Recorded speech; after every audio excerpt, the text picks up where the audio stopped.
you know.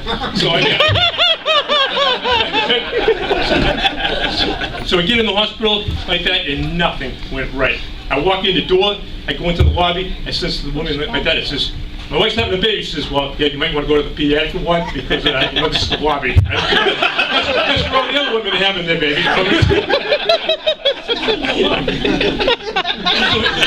we get up there, and we finally get to the bed. She lays in the bed. What she does, she turns on the soap operas on. We're not watching TV. We're having a baby. She says, like that, Joel, relax. It'll come when it comes, right? So, like that, the hours are going by, like that, and nothing's happening. He just doesn't want to come out like that. They're putting these, like, you know, bags of, I call it baby pushing juice, you know. I have no idea what they're feeding her, but, you know, and the hours going by and still no baby, right? So, finally, a nurse comes in, she says to me, is that going to be a coach? I says, I'm going to be the coach. I thought the coach was the person on the team with the most experience to help the other people. I said, we got doctors, we got nurses here, we got everybody here. I says, why am I the coach?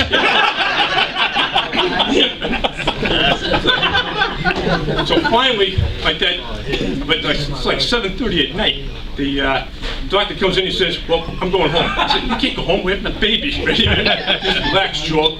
Like that, we're going to have another doctor come in and deliver the baby.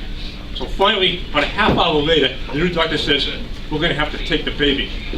This is great. Where were you 9 o'clock this morning?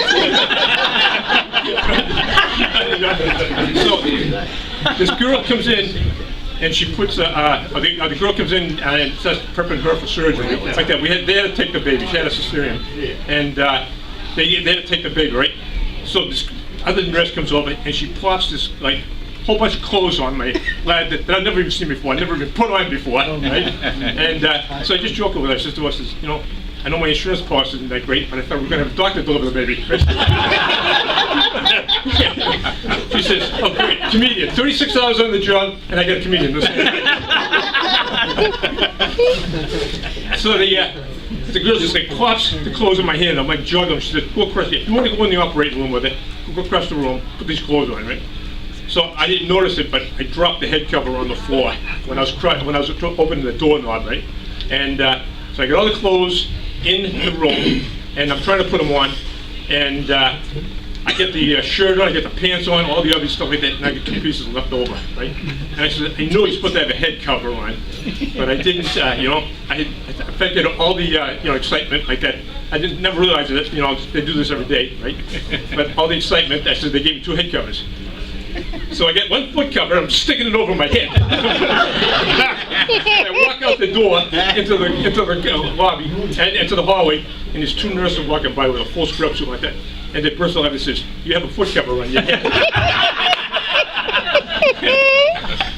So then I look at the floor, and I say, well, this is my head cover right there.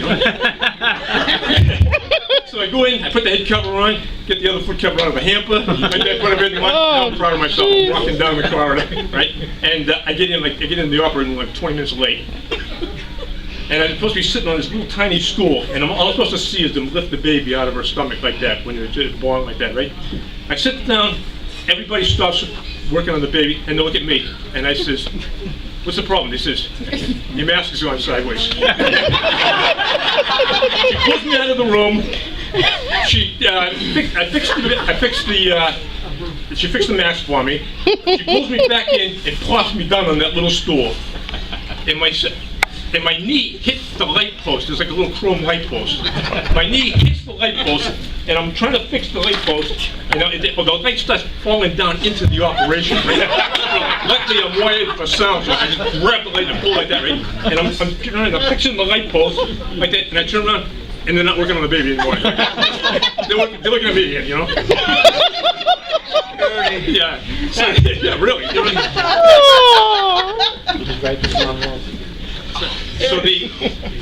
So about half hour later, like that, the doctor comes in, he finishes working on the baby, and all in one breath he says, it's 9:20, you know, it's supposed to be the most important part of a person's life, you know what I mean? Seeing the baby, first way, doctor's got to ruin that, right? He says, all in one breath. He says, it's 9:26. He says, the boy, take him to the cleaning room, take him with you.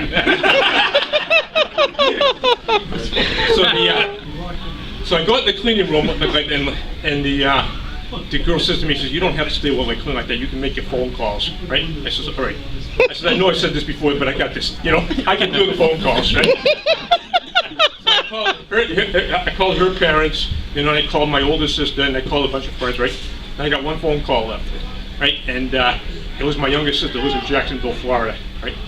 So I dialed the number, and by mistake, I wrote down her work number instead of her home phone number. So the guy answers the phone, so I figure it's my brother-in-law, right? I said, John? He says, yeah. He says, it's Joel. I said, rambling on. I said, it's Joel. I says, and my sister, she's finally gonna be an aunt, you know, like that. I said, Janine just had a baby. And there's like a pause, right? And he says, that's great, Joel. He says, who's Janine? I says, it's the Bowden family. He says, this is Jacksonville Savings Bank. He says, congratulations, Joel. Complete stranger, 1,200 miles away. I have some Guanto, you know? So the next day, like that, the second most important part of a guy's life, you know what I mean? Of a parent's life like that, I get to hold my son for the first time, right? Doctor comes in the room, gotta ruin that again, you know? He says to me, I got good news and bad news. He's talking to her, he says, I got good news and bad news. He says, the good news is that you and Michael are doing great. He says, and look at Joel, all this color is coming back in.